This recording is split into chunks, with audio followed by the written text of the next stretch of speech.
اللہ نے تمہیں پیسے دیے ہیں, نئی گاڑی تم نے خریدی ہے, چھوٹے بچے کا جوتا کیوں باندھ دیا آگے تم نے؟ جوتا باندھنے سے اگر یہ ایکسیڈنٹ سے, حادثے سے گاڑی بچ سکتی ہوتی ہے تو پھر پاکستان کے جتنے پی آئی اے کے جہاز ہیں سب پر باندھ دینا چاہیے, سب پہ جوتے لٹکے ہوئے. عجیب تم نے فلسفہ تراشا.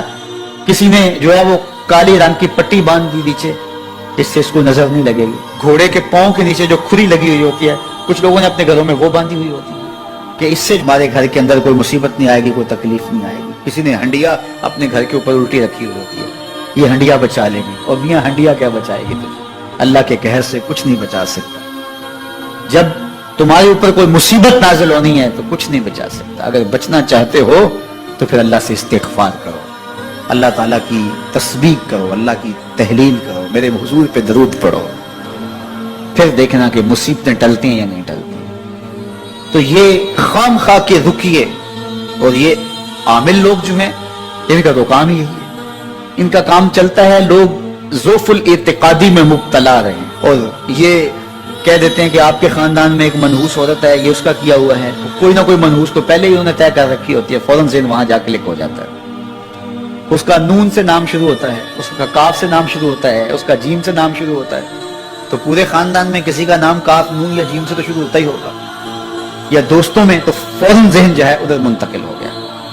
اب یہ بابا جی نے بتا دیا ہے, ہاں ہاں ہاں اس نے یہ بات کی تھی, کچھ باتیں یاد آنے لگی. اس کاف سے شروع ہونے والے نام کے ساتھ نفرت پیدا ہو گئی. اس بابے نے نفرت کا کاروبار کیا.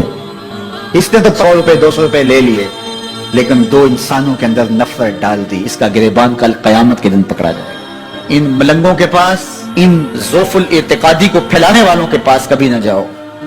تمہیں مصیبت پڑی ہے, تمہیں لگ رہا ہے کہ شاید میرے اوپر جادو ہے, تو پڑھو نا سورہ بقرہ, جادو جڑ سے اکھڑ جائے گا. 40 دن اپنے گھر میں سورہ بقرہ پڑھو, برکت ہوگی. کہتے ہیں مولوی صاحب 40 دن تو نہیں پڑھی جا سکتی, 2.5 پارے, ہمیں کوئی تعویذ ہی کرتے ہیں. ہم شارٹ کٹ چاہتے ہیں نا, روزانہ صبح 2.5 پارے سورہ بقرہ پڑھیں, یہ تو ہم سے نہیں پڑھی جائے گی. تو آپ کوئی تعویذ ہی لکھ لیں.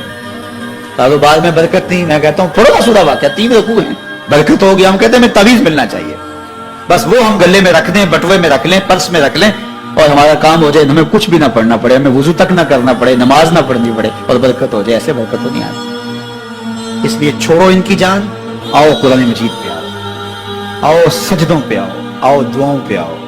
سحری کے وقت اس کی رحمتیں آواز دے رہی ہوتی ہیں, حل من مسترزقن, ہے کوئی رزق مانگنے والا, اور تم اس وقت سوئے ہوئے سارے دن ٹھوکریں کھاتے ہو. آؤ نہ اس وقت جھولی پھیلا کے, ہاتھ پھیلا کے کہو مالک تو جھولیاں بھر دے. تو پھر دیکھنا میرا بیٹا سالم مشرکین کی قید میں ہے اور میں فاقوں کی حالت میں ہوں. تو فرمایا آل محمد کے پاس 1 سیر جو ہیں بس, اس کے علاوہ ہمارے پاس بھی کھانے کے لیے دنیاوی اسباب نہیں ہیں. کہا صبر کرو اور اللہ سے ڈرو, اور لا حول ولا قوت الا باللہ کثرت کے ساتھ پڑھو. یہ ایسا وظیفہ ہے, ایک حدیث پاک میں آتا ہے کہ یہ 99 بیماریوں کا علاج ہے. اس میں سب سے کم درجے کی بیماری ہم اور غم ہے. یہ دکھوں کا مداوع ہے, مشکلات کا علاج ہے, اور یہ وظیفہ میرے حضور نے بتایا. حضرت ابو ذر غفاری رضی اللہ تعالیٰ عنہ کو حضور نے 5 چیزیں بتائی تھی. ان میں سے 5ویں چیز یہ تھی کہ ابو ذر کثرت کے ساتھ لا حول ولا قوت الا باللہ پڑھا کرو. فرمایا عرش الہی کے نیچے ایک خاص خزانہ ہے, یہ وظیفہ وہاں سے آیا ہے. یہ زندگی میں معمول بنا لو, جب پھنس جاؤ, مشکلات میں آ جاؤ, تو لا حول ولا قوت الا باللہ پڑھو, اللہ راستے کھولے گا.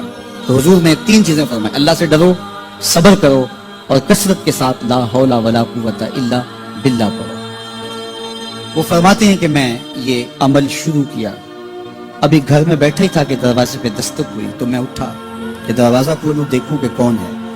تو دروازہ کھولا, دیکھا میرا بیٹا کھڑا ہے اور اس کے پیچھے 100 اونٹ کھڑے ہیں. تو میں نے کہا کہ تم اور یہ اونٹ؟ کہا مجھے موقع لگ گیا, میں ان کی قید سے بھاگ آیا. وَيَرْزُقْهُ مِنْ حَيْثُ لَا يَحْتَسِبُ, وہ تمہیں وہاں سے رزق دے گا جہاں سے تمہیں گمان بھی نہیں. اس کے ہو کے تو دیکھو, اللہ اکبر, اللہ کے ہو جاؤ تو پھر وہ تمہاری ضرورتوں کا کفیل ہو جائے. فرمایا حضرت عبداللہ ابن مسعود رضی اللہ تعالیٰ عنہ نے کہ کسی شخص کو فقر و فاقہ آ جائے تو وہ لوگوں کو بتائے کہ میں آج کل بڑے مشکل حالات میں ہوں, ہر وقت لوگوں کو بتاتا رہے.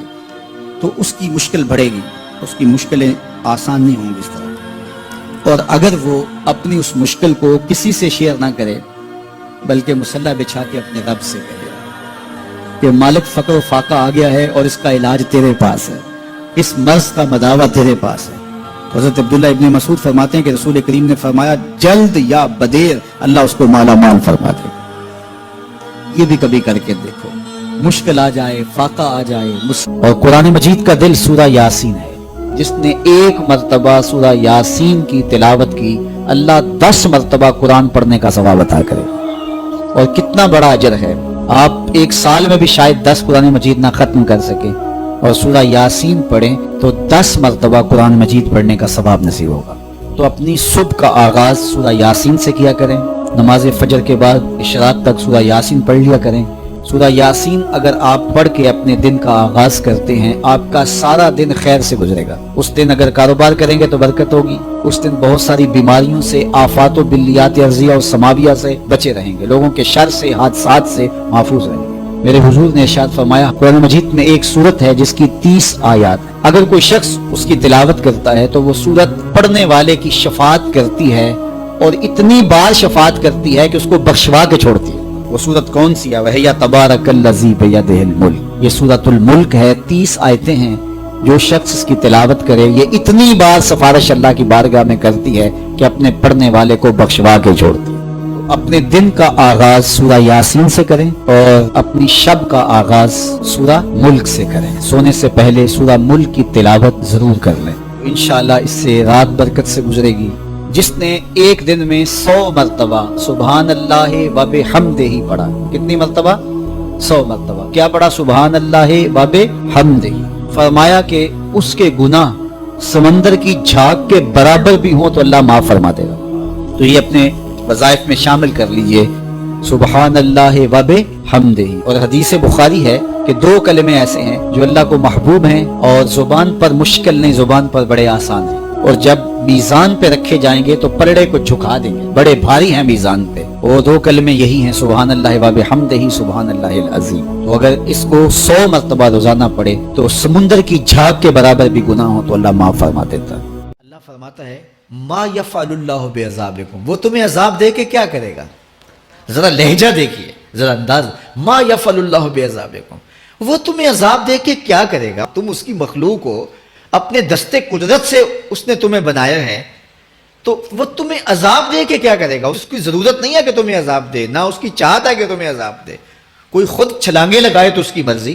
فرمایا کہ ما یفعل اللہ بعذابکم، وہ تمہیں عذاب دے کے کیا کرے گا؟ ان شکرتم و آمنتم، اگر تم شکر ادا کرو اور ایمان لاؤ، تو وہ تو قدردان ہے جو کوئی اس کا شکر کرتا ہے اور جو اس پر ایمان لاتا ہے۔ تو اللہ اس کے لیے عذاب نہیں رکھا، اس کے لیے رحمتیں رکھی ہوئی ہیں۔ تمہیں دستے قدرت سے بنایا ہے اور وہ تمہیں خوش دیکھنا چاہتا ہے، تمہیں خوشحال دیکھنا چاہتا ہے، تمہیں سرشار دیکھنا چاہتا ہے، تمہیں نہال دیکھنا چاہتا ہے، تمہاری زندگی کو خوشگوار دیکھنا چاہتا ہے۔ تم نے اپنے آپ کو خود اپنے اعمال کی وجہ سے مصیبتوں میں ڈالا ہے، تو کہا شکر کرنے کی عادت ڈال لو، دیکھنا پھر اللہ تعالیٰ جل شانہ کی رحمتیں تمہارے اوپر کس طرح اترتی ہیں، اس کی نوازشیں تمہارے اوپر کیسے برستی ہیں۔ توکل اگر ہم سیکھ جائیں تو توکل ایک ایسی دولت ہے کہ جو خوشحال زندگی کی ضمانت بنتی۔ جب ہم اللہ پر توکل نہیں کرتے اور ہم سمجھتے ہیں یہ سب کچھ ہماری محنت کا نتیجہ ہی ہوگا، اور نتیجہ جب نہیں آتا تو پھر ہم بے چین مضطرب ہو جاتے ہیں، اور جب ہم اس پہ توکل کر لیں تو پھر ہمارا صرف اتنا ہی کام ہے کہ میاں ہم یہ کام کر رہے ہیں، بس یہ حکم، ہم بیج بو رہے ہیں، بس یہ حکم ہے اور بو رہے ہیں، باقی اس پہ بھروسہ ہے، یہ کام اس کا ہے کہ اس نے اس کو اگانا ہے، اس کے اوپر پھل لگانے ہیں۔ تو جب اس پہ توکل ہو جائے تو بندہ سوکھا رہتا ہے، ورنہ بندہ مشکل میں مبتلا ہو جاتا ہے۔ بسا اوقات ایسا ہوتا ہے کہ بندہ ایک منصوبہ تیار کرتا ہے، اس کا عملی نتیجہ اس کو سامنے نظر آ رہا ہوتا ہے، لیکن نتیجہ بالکل الٹ جاتا ہے۔ سید علی المرتضیٰ فرماتے ہیں میں نے اپنے ارادوں کی شکست سے ہی اپنے رب کو پہچانا ہے، کہ میں ایک منصوبہ تراشتا ہوں کہ یہ اور یوں ہوگا اور وہ ہونا چاہیے، لیکن نتیجہ وہ نہیں آتا، تو کوئی طاقت ہے اس کا جو نتیجہ بدل دیتی ہے۔ تو بندہ اس طاقت پہ یقین کرتے، اس پہ توکل کر کے جو ہے وہ اس پہ بھروسہ کر لے تو زندگی سوکھی ہو جاتی ہے۔ مغرب میں